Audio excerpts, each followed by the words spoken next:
Sophia Loren didn't just walk into a room. She commanded the ground beneath her. And while most women try to get noticed, Sophia was impossible to ignore. And today, my dear viewers, I'm going to analyze and decode the body language secrets that turned a girl from the slums of Naples into the world's most magnetic feminine icon. Let's get inspired.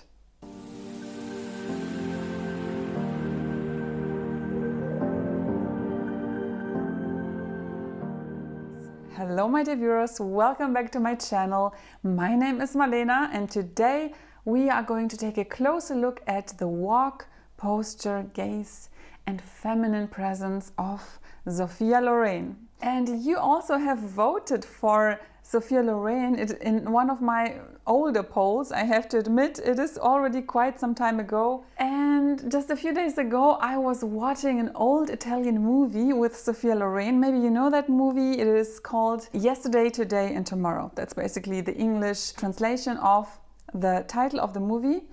And she plays 3 different women there, super interesting. And I was reminded of that very, very impressive feminine icon.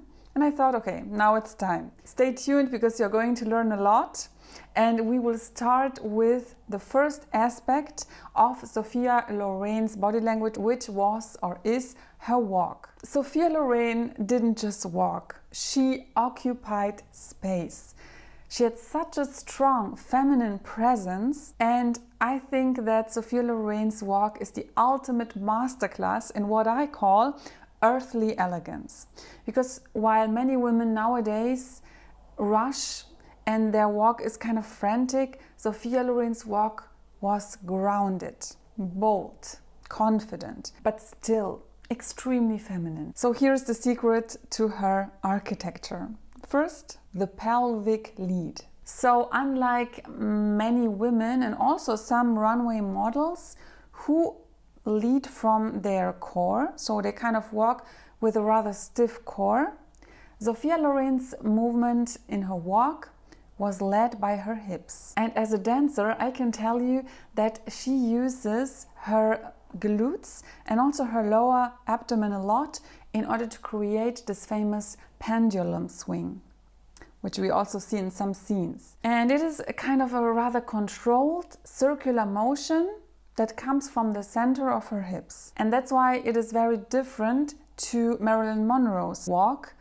By the way, I have made a whole video about that and I will also link it down below if you're interested. Sophia's walk is a bit more controlled and a little bit more grounded. Now, what also contributes to this walk is the weight of her step. She lands on the balls of her feet with a softness that looks effortless, but that requires an incredible posture. And we will come to the posture now as a second aspect of her body language because that's really iconic and the most striking fact about her. So she has this queenly posture and this contributes a lot to her walking style. And the third point that contributes to this is the counterbalance, her shoulders.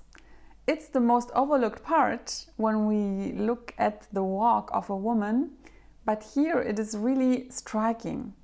Her shoulders and her upper body in general remain very calm and perfectly still, while her lower body was basically partying. So her lower body is like a fluid dance. Her upper body is a fortress of calm. And I think this contrast also creates her magical presence. You have this kind of chaos and rhythm below in the lower part, and you have this peace in the upper part. And now we come to the second very important aspect of Sophia Loren's body language, and that's the queenly upper body posture and the so-called chin of command. Oh yes, the chin plays a big role in Sophia Loren's body language. And it contributes a lot to this confident, bold, passionate and kind of proud presence that she has as a woman. So let's look closer. Look at her upper body. It is always calm, as I have mentioned, when she walks, when she sits down, always. She is very upright. And I think that Sophia Loren really understood very well that movement and sensuality is in the hips, but status is in the spine. And notice her chin. She never tucks it in or lowers her gaze. She always carries her chin slightly turned upwards, a little bit elevated, but not too much. Not that she looks arrogant or appears arrogant. She simply appears bold and confident. And there is really a thin line with regard to looking confident versus looking arrogant. And it is sometimes not easy to not cross the line, but Sophia was perfect in that she never appeared arrogant. She always appeared simply as if she knew who she was, and she simply signaled that she is unafraid to be seen. And in high social circles, the so-called chin of command also signals that you are comfortable with your power. And notice how even in scenes where she plays Adelina, for example, in that movie that I have mentioned in the beginning, her first role is Adelina, a woman who is pregnant all the time because she doesn't want to go to the prison, and that's why she has to keep being pregnant one after another. And there is a scene in which she already is like very far in her pregnancy, and she still has this very queenly upright posture while walking. And this scene really struck my attention because I thought, wow, no matter how much weight this woman has, no matter the situation, she always remains with this queenly posture. And there's also another scene where in her second role in this movie, she plays Anna, like a rich lady or a rich girl. And there is a scene where there's kind of an incident, a car incident, where they have to get out of the car. And even in this kind of stressful situation, one could imagine, in the movie, she remains with this poised, classy, upright upper body posture. And she doesn't collapse, she doesn't change, nothing. She remains this bold, upright, queen-like woman. And if we think about her background, I don't know if you know that, but Sophia Loren was born in poverty.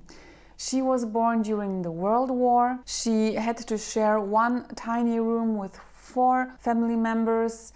She really comes from very, very poor surroundings. Still, if you see her, she looks like a queen. She has the appearance and she has the posture and the body language of a queen, especially the posture.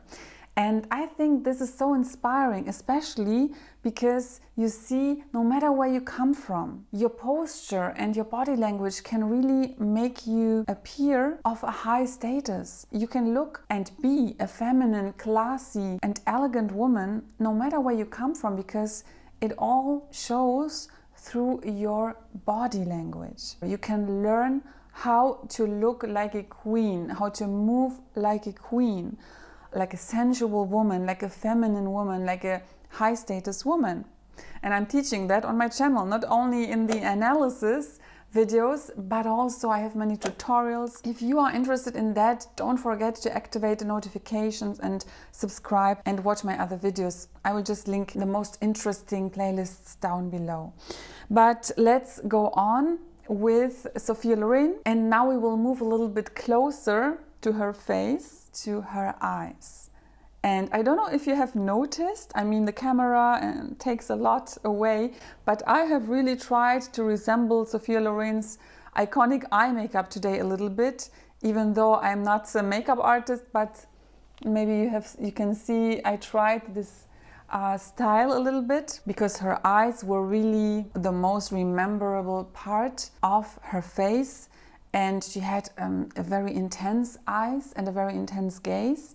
And with regard to her gaze, I noticed that Sophia Loren, in contrast to some other feminine icons that I have analyzed on this channel, for example, Marilyn Monroe, had mainly 2 types of gaze. And the first gaze was a warm, kind of maternal gaze. that really was very inviting. And she uses this gaze throughout the movie as Adelina, as Anna, and as Mara, the third role. But then there is also another gaze that is very typical for Sophia Loren, and the direct strike. So she also had another type of gaze that was a very sharp and focused eye contact that kind of said, you cannot manipulate me. It was a seductive gaze and at the same time authoritative. So it had a very strong authority. And she looks like that also mostly at men, because of course she was also playing a seductress and she was seductive in her feminine way. And why this gaze was so intense is also because she held it slightly longer than you would normally hold a gaze like that. And because this gaze was so direct and so sharp in a way, it created kind of a tension, and that made it so intense. So to summarize it, Sophia Loren's gaze is kind of a mix of this warm maternal gaze and a bold, confident, and kind of demanding gaze. And that's an interesting mixture and makes also perfect sense, because Sophia Loren was this very bold and passionate woman, this Italian woman. And now we will come to another aspect of her body language that is also a little bit contradictory, but very, very interesting. The slow and grounded movement of Sophia Loren. And why did I say that it is a little bit contradictory? Because on the one hand, Sophia Loren has this passion, this fire. She uses her gesticulation a lot. I mean, she has those Italian origins, of course. She was this passionate woman that appeared to move with a lot of strength. But then at the same time, she refused to be rushed. And her movements were grounded. Her movement was slow. And especially, of course, in scenes in which she was a little bit seductive, she moved slower than her environment. And in a modern world, we tend to rush. I don't know how it is in your experience, but in my experience, I think that today's women, including me, we tend to move fast. But moving fast and too rushed is a sign of low status, because it shows that you are at the mercy of someone else's clock. Sophia moves with a deliberate and grounded pace. And especially in the scene in which she's doing this kind of striptease as Mara, she moves especially slow. No matter if she is walking, undressing, or sitting down, she does it in a kind of slow motion. And this slow motion mastery creates a vacuum of attention around her. And I will tell you a secret now. If a woman moves slower than her surroundings, a little bit slower than usual, she really attracts attention. And that is because it has some kind of, I don't know, psychological effect on people, on me too.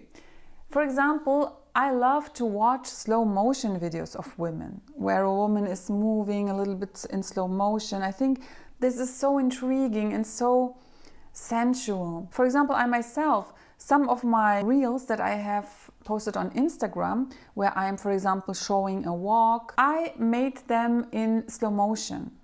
Because, of course, to show you the movement better, but also when I watch them, I feel like there is kind of a magic in this slow motion. Then it's kind of magical. And the same happens when a woman moves a little bit slower or doesn't rush in general. That's why I would recommend you to slow down your movement by approximately 10%. And you will instantly signal that your time is more valuable than the rush of the world. And you will appear more feminine, more grounded, in a very sensual, attractive way. Just try it out.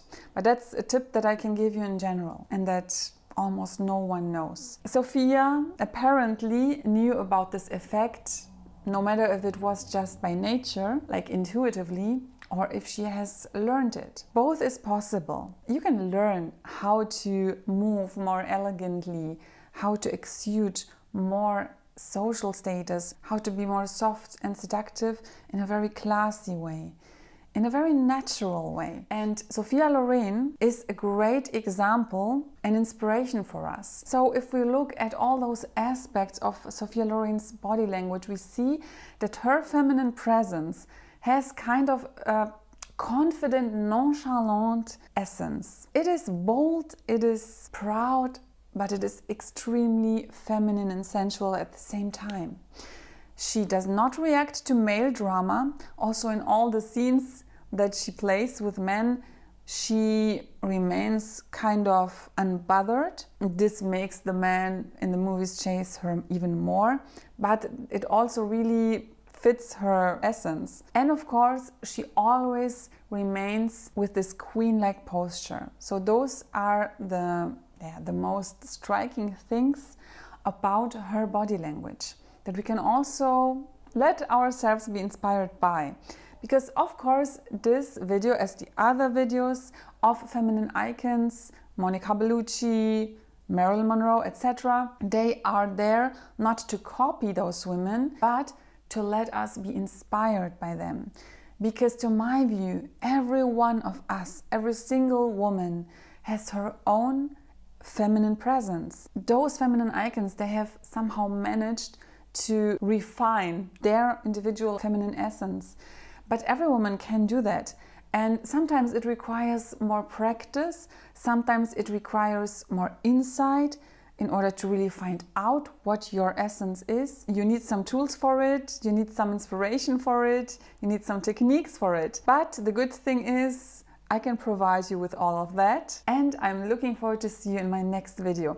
And if you like this one, please give me a thumbs up. There are more videos about feminine icons coming soon. Every third video I will analyze the body language or feminine presence of a feminine icon. So you should really activate this notification bell. And in between I will also post, of course, my very practical, skill-based videos, but also more insightful and psychological videos with regard to the feminine behavior, mannerisms, and everything that has to do with femininity and being a woman. So you will see me again soon, and I'm looking forward to that. Thank you for watching, and bye bye.